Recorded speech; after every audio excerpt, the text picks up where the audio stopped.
नमस्कार दोस्तों, सभी पढ़ने वाले विद्यार्थियों का हमारे YouTube चैनल पे हार्दिक स्वागत है, अभिनंदन है। आज हम पढ़ेंगे भाखड़ा नागल परियोजना के बारे में।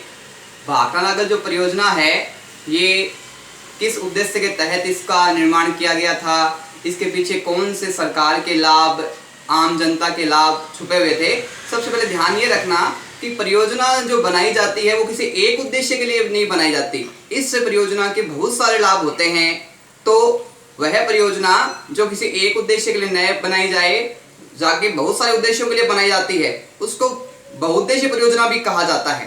तो जब परियोजना का एक लाभ नहीं होकर अनेक लाभ होते हैं, तो ये सबके विकास से संबंधित होती है। जो भाखड़ा नागल परियोजना है उसको हम एक स्ट्रक्चर के माध्यम से समझने का प्रयास करेंगे।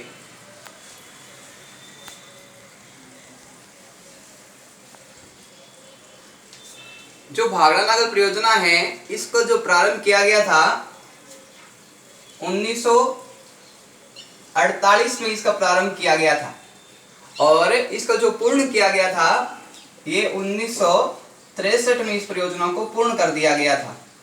वैसे चर्चा तो ये आती है कि 1948 से पहले ही इस निर्माण से संबंधित कार्य प्रारंभ कर दिया गया था, लेकिन इसकी वास्तविकता को देखें तो 1948 इसका उपयुक्त समय बताया गया है। जो ये परियोजना है भाखड़ा नागल परियोजना, ये परियोजना एक संयुक्त परियोजना है। संयुक्त परियोजना का मतलब ये होता है कि इसमें किसी एक राज्य की हिस्सेदारी न होके एक से अधिक राज्यों की हिस्सेदारी है। अब कई बार क्वेश्चन ये पूछते हैं कि इसमें कौन कौन से राज्य इस परियोजना के तहत शामिल हैं, तो ध्यान रखना, राजस्थान,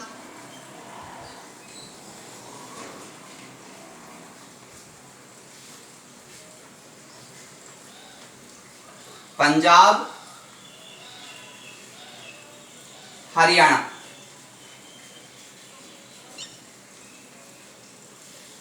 ये इसके संयुक्त राज्य हैं।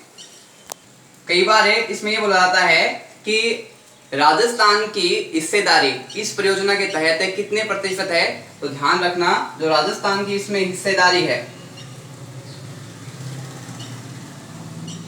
15.22% इसमें राजस्थान की हिस्सेदारी है। कई बार ये भी पूछते हैं कि राजस्थान के कौन से जिले को सबसे अधिक इस परियोजना के तहत लाभ मिलता है, तो ध्यान रखना राजस्थान के जो हनुमानगढ़ जिला है उसको इस परियोजना के तहत सबसे अधिक लाभ मिलता है। कई बार क्वेश्चन ये भी आता है कि इस परियोजना के तहत कुल लागत कितनी आई। ध्यान रखना ये परियोजना 1963 में पूर्ण हो गई थी, तो 1963 के अनुसार इस परियोजना की जो कुल लागत थी वो थी 245.28 करोड़। ये इसकी 1963 के अनुसार इसकी कुल लागत है। साथ ही जो ये परियोजना है ये एक बहुउद्देशीय परियोजना भी है। इससे क्या है कि बहुत सारे लाभ भी मिलते हैं। इस परियोजना के तहत क्या है, 2 बांध बनाए गए हैं। जो पहला बांध है वो है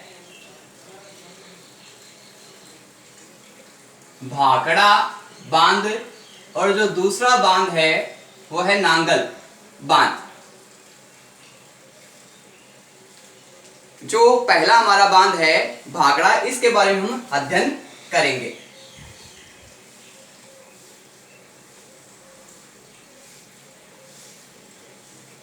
जो ये बांध बनाए गए हैं, तो ये बांध बनाए गए हैं सतलज नदी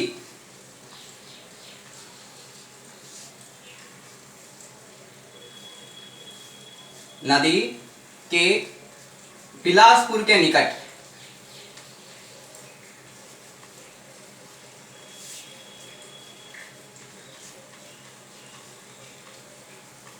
जो सतलज नदी आती है, यहाँ पे सतलज नदी से परियोजना के तहत आती है, और इधर से इसके 2 अलग अलग बांध बनाए गए, भाखड़ा व नागल। अब जो ये भाखड़ा बांध है, इसकी जो लंबाई है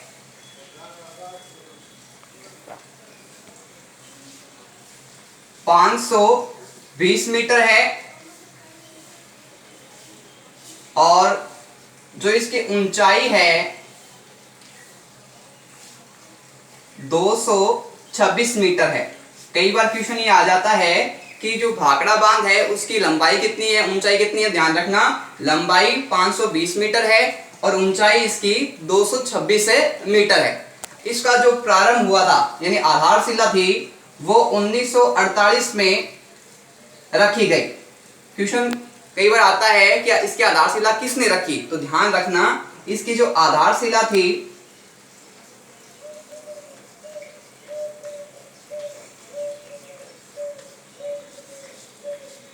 नेहरू जी ने रखी थी। पूरा नाम आपको बताइए सबको, पंडित जवाहरलाल नेहरू। ये तो इसकी आधारशिला की बात हो गई। अब इस भाखड़ा बांध का काम पूर्ण कब किया गया, तो ये भी ध्यान रखना 1963 में इसका काम पूर्ण हो गया था। और इसका जो उद्घाटन किया यानी इसको प्रारंभ किया वो कौन थे, वो भी उद्घाटनकर्ता पंडित जवाहरलाल नेहरू ही थे।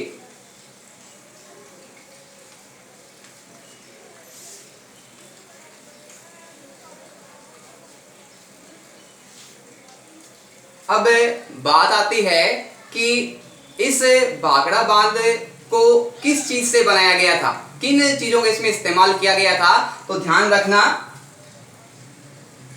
सीमेंट व कंक्रीट का इस्तेमाल इसको बनाने में किया गया था। ये एशिया का सबसे बड़ा गुरुत्वीय बांध है। कई बार पूछते हैं कि एशिया का सबसे बड़ा गुरुत्वीय बांध कौन सा है, तो ध्यान रखना कि जो भाखड़ा बांध है ये सबसे बड़ा कौन सा बांध है, गुरुत्वीय।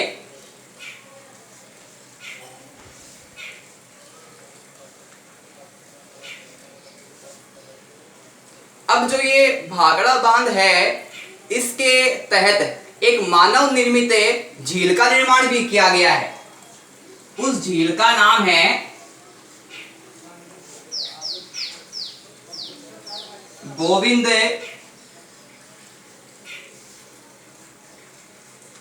सागर झील। जो ये गोविंद सागर झील है ये इसमें यहां आती है। ये एक मानव निर्मित झील है।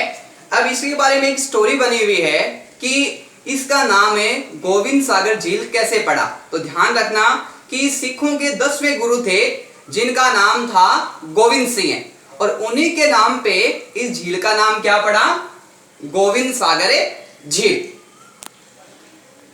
जो भाखड़ा बांध है उसके दो उपनाम भी है। पहला जो नाम है इसका विराट चमत्कारी वस्तु, विराट चमत्कारी वस्तु। दूसरा इसका जो उपनाम है भारत का नवीन मंदिर।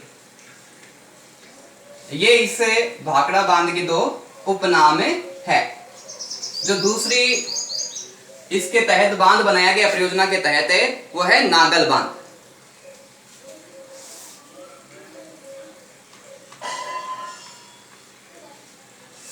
जो नांगल बांध है ये पंजाब के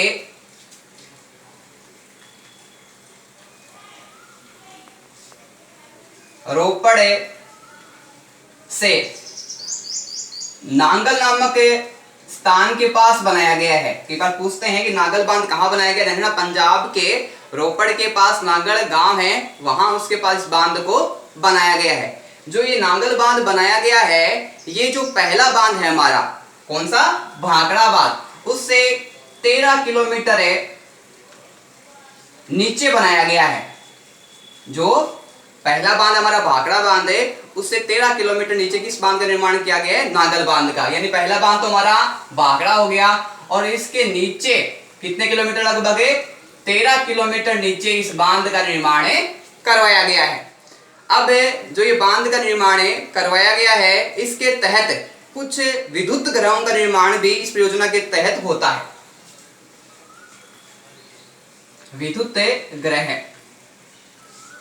यानी जिससे विद्युत को लाभ मिलता हो, तो विद्युत ग्रह है वो है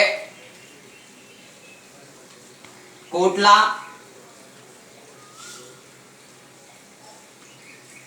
गंगवाल और तीसरा रूपनगर। इसके तहत प्रमुख रूप से 3 विद्युत घरों का निर्माण किया गया है। पहला है कोटला, दूसरा है गंगवाल, तीसरा है रूपनगर। इस परियोजना के तहत कुछ नहरें भी निकाली गई है। उन नहरों के नाम बताता हूं मैं आपको।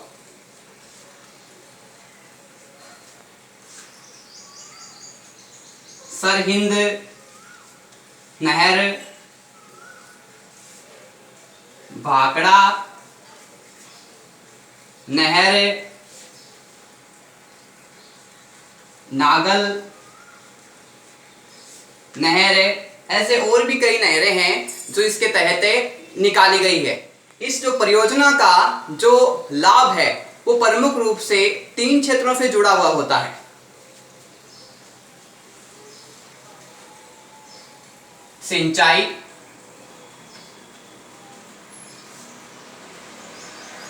पेयजल प्लस विद्युत। मतलब है कि ऐसे स्थान है जहां पानी की उपलब्धता कम है, लेकिन अपने जो भारत का जो क्षेत्र है उसमें क्या है कि लगभग 50 से 60% आज भी ऐसे लोग हैं जो कृषि कार्य पे निर्भर है। अब जो कृषि कार्य पे जो निर्भर लोग हैं उनको पानी की आवश्यकता होती है, और पानी क्या है कि बारिश कम होने के कारण उनको सिंचाई के लिए पानी नहीं मिल पाता, तो इस परियोजना के तहत उनको पानी पहुंचाया जाता है। दूसरी बात आती है पेयजल की। कई गांव ऐसे भी हैं जहां सिंचाई तो दूर, पीने के पानी की व्यवस्था भी नहीं है, तो वहां उन क्षेत्रों में ये डैम बना के छोटी छोटी नहरें निकाली गई है ताकि वहां तक पानी पहुंचाया जा सके और लोगों के पानी के पीने की जो समस्या है उसका समाधान किया जा सके।